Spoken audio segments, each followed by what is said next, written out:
সংবাদ সবাইকে স্বাগত জানাচ্ছি। আমি ফিরোজ তোহা। শুরুতেই সংবাদ শিরোনাম জানিয়ে দেব এই মুহূর্তে হাতে পাওয়া সর্বশেষ গুরুত্বপূর্ণ আপডেট বাংলা সংবাদ। শুরুতেই থাকছে উসমান হাদী হত্যার সুষ্ঠু তদন্তের আহ্বান জাতিসংঘ মহাসচিবের। ইনকিলাব মঞ্চের আহ্বায়ক উসমান হাদী হত্যাকাণ্ডের নিন্দা জানিয়েছেন জাতিসংঘ মহাসচিব অ্যান্তোনিও গুতেরেস। তিনি বাংলাদেশের কর্তৃপক্ষকে আন্তর্জাতিক মানবাধিকার মানদণ্ড অনুসারে দ্রুত ও নিরপেক্ষ তদন্ত পরিচালনা করবারও আহ্বান জানিয়েছেন। এবারে জানাবো বিচার যেন প্রকাশ্যে দেখতে পারে উসমান হাদীর বড় ভাই। ইনকিলাব মঞ্চের আহ্বায়ক শরীফ ওসমান বিন হাদীর হত্যাকাণ্ডের বিচার প্রকাশ্যে করবার দাবি জানিয়েছেন তার বড় ভাই আবু বকর সিদ্দিক। শনিবার বেলা 2:30টায় জাতীয় সংসদ ভবনের দক্ষিণ প্লাজায় হাদীর জানাজায় ইমামতি করার আগে এ দাবি জানিয়েছেন তিনি। জানাবো ওসমান হাদীর হত্যাকাণ্ডের পেছনে বড় ধরনের ষড়যন্ত্র রয়েছে। বিএনপির স্থায়ী কমিটির সদস্য সালাউদ্দিন আহমেদ বলেছেন, ইনকিলাব মঞ্চের আহ্বায়ক শরীফ ওসমান হাদীর হত্যাকাণ্ডের পেছনে বড় ধরনের ষড়যন্ত্র রয়েছে।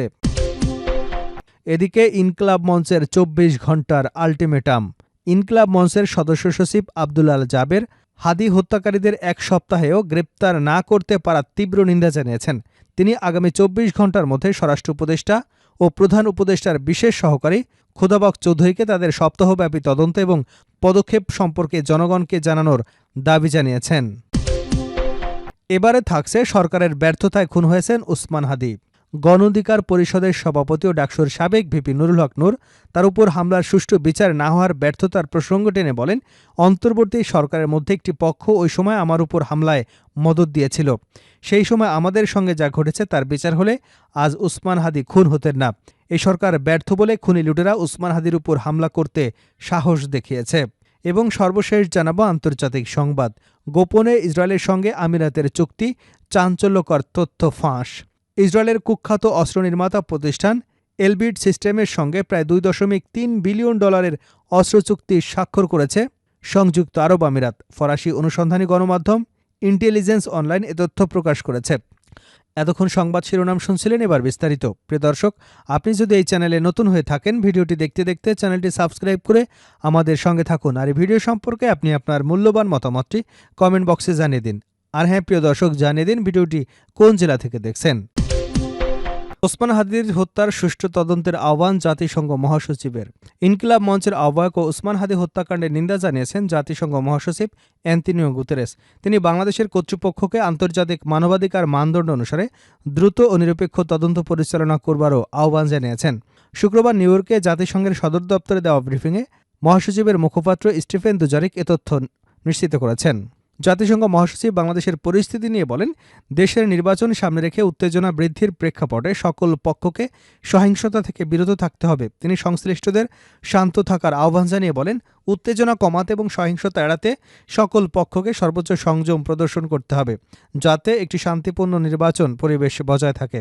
এর আগে ওসমান হাদীর হত্যাকাণ্ডে গভীর উদ্বেগ প্রকাশ করে বিবৃতি দেয় জাতিসংঘের মানবাধিকার কমিশন। হত্যাকাণ্ডের কারণ অনুসন্ধানে বাংলাদেশের সরকারকে দ্রুত ও নিরপেক্ষ পুঙ্খানুপুঙ্খ ও স্বচ্ছ তদন্তেরও আহ্বান জানায় সংস্থাটি। এক বিবৃতিতে মানবাধিকার কমিশনার ফলকার তুর্ক দেশে শান্তি বজায় রাখা এবং দায়ীদের জবাবদিহিতা নিশ্চিত করবার উপর জোর দেন। বিচার যেন প্রকাশ্যে দেখতে পারি ওসমান হাদীর বড় ভাই। ইনকিলাব মঞ্চের আহ্বায়ক শরীফ ওসমান বিন হাদী হত্যাকাণ্ডের বিচার প্রকাশ্যে করার দাবি জানিয়েছেন তার বড় ভাই আবু বকর সিদ্দিক।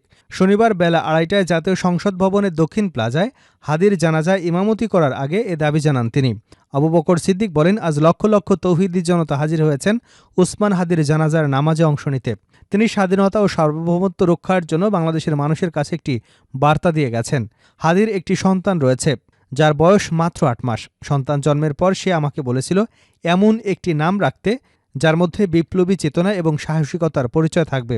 অনেক যাচাই বাছাই করে আমি তার সন্তানের নাম রাখি ফিরনাস, একটি বিপ্লবী এবং সাহসী নাম। তিনি বলেন, আজ তার সন্তানের চেহারার দিকে তাকানো যায় না। আজ আমার মা পাগল প্রায়। আমার 6 ভাই বোনের মধ্যে সবচেয়ে ছোট ছিল শরীফ ওসমান হাদী। আজ তার লাশ আমার কাঁধে। হাদীর বড় ভাই বলেন, আজ আপনাদের কাছে আমার একটাই দাবি, রাজধানী ঢাকায় প্রকাশ্যে জুমা নামাজের পর খুনিরা গুলি করে পালিয়ে যায়। 7 থেকে 8 দিন পেরিয়ে গেলেও যদি তারা পার পেয়ে যায়, এর চেয়ে লজ্জার কিছু জাতির জন্য আর হতে পারে না।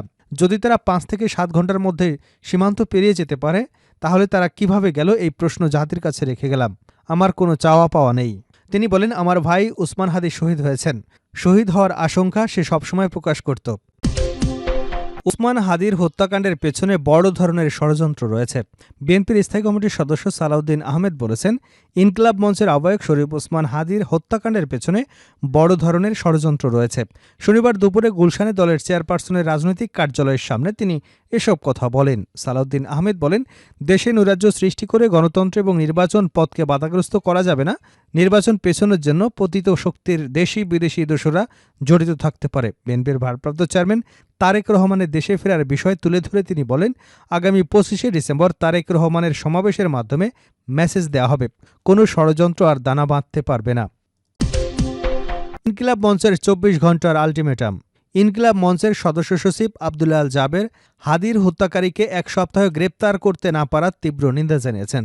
তিনি আগামী 24 ঘন্টার মধ্যে স্বরাষ্ট্র উপদেষ্টা ও প্রধান উপদেষ্টার বিশেষ সহকারী খোদাবক চৌধুরীকে তাদের সপ্তাহব্যাপী তদন্ত এবং পদক্ষেপ সম্পর্কে জনগণকে জানানোর দাবি জানিয়েছেন। শনিবার হাদির জানাজার প্রাক্কালে পরিবারের পক্ষ থেকে দেওয়া বক্তব্যে তিনি এ ঘোষণা দেন।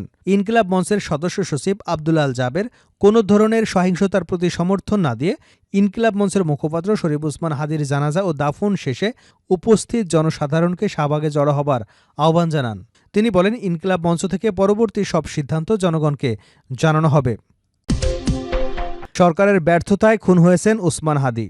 গণ অধিকার পরিষদের সভাপতি ও ডাকসুর সাবেক ভিপি নুরুল হক নূর এবং তার উপর হামলার সুষ্ঠু বিচার না করার ব্যর্থতার প্রসঙ্গ টেনে বলেছেন, অন্তর্বর্তী সরকারের মধ্যে একটি পক্ষ ওই সময় আমার উপর হামলায় মদদ দিয়েছিল। সেই সময় আমাদের সঙ্গে যা ঘটেছে তার বিচার হলে ওসমান হাদি খুন হতেন না। এই সরকার ব্যর্থ বলে খুনি লুটেরা ওসমান হাদির উপর হামলা করে তাকে হত্যা করবার সাহস পেয়েছে। শরীফ ওসমান হাদির হত্যার প্রতিবাদ এবং আসামিদের গ্রেপ্তারের দাবিতে শনিবার গণ অধিকার পরিষদ আয়োজিত শোকরালিপূর্বক সমাবেশে একথা বলেন নূর। এতে দলের সাধারণ সম্পাদক রাশেদ খান সহ অন্যান্য নেতাকর্মীরাও উপস্থিত ছিলেন। নূর বলেন, ওসমান হাদির মৃত্যুতে গোটা জাতি বাগরুদ্ধ। বামপন্থীরা আগে বলতো, আমরা এদেশকে ফুটন্ত কড়াই থেকে জ্বলন্ত কড়াইয়ে নিতে চাই না। এখন সেটা হয়েছে। এই সরকার দেশের রাজনৈতিক দুর্বৃত্তায়ন করছে, ফ্যাসিবাদের প্রশ্রয় দিয়েছে, বিপ্লবীদের মৃত্যুর মুখে ঠেলে দিয়েছে। ডাকসুর সাবেক এই ভিপি বলেন, এ সরকারের ব্যর্থতায় মপ করে প্রথম আলো ডেইলি স্টারে হামলা হয়েছে। নিউ এজের সম্পাদক নুরুল কবিরের মতো ব্যক্তি হেনস্থার শিকার হয়েছেন। নুরুল আরও বলেন, এভাবে মপ করে সারা বিশ্বে একটি নেতিবাচক প্রচারণা ছড়িয়ে বাংলাদেশকে অস্থিতিশীল করবার পেছনে গভীর ষড়যন্ত্র আছে। এর মাধ্যমে দেশে এখন যারা বিপ্লবী আছেন তাদের শেষ করে দিতে চায় ষড়যন্ত্রকারীরা, যেভাবে স্বাধীনতার আগে সব বুদ্ধিজীবীদের হত্যা করা হয়েছিল। তিনি বলেন, এখন বলছে সবাই হাদি হবে, কিন্তু হাদি সবাই হবে না। যতই বলি, বিগত 15 বছরে একটাই হাদি তৈরি হয়েছে। এদেশের অভ্যুত্থানের নায়করা যখন নানা অপকর্মে ব্যস্ত, তখন এদেশ পুনর্গঠনের স্বপ্ন দেখেছেন হাদি। নূর বলেন, এ সরকারের চরম ব্যর্থতা, রাষ্ট্র মন্ত্রণালয় এবং আইনশৃঙ্খলা পরিস্থিতির ব্যর্থতা। এ ধরনের পরিস্থিতি নিয়ন্ত্রণে সব চিহ্নিত অপরাধীদের গ্রেপ্তার করা দরকার।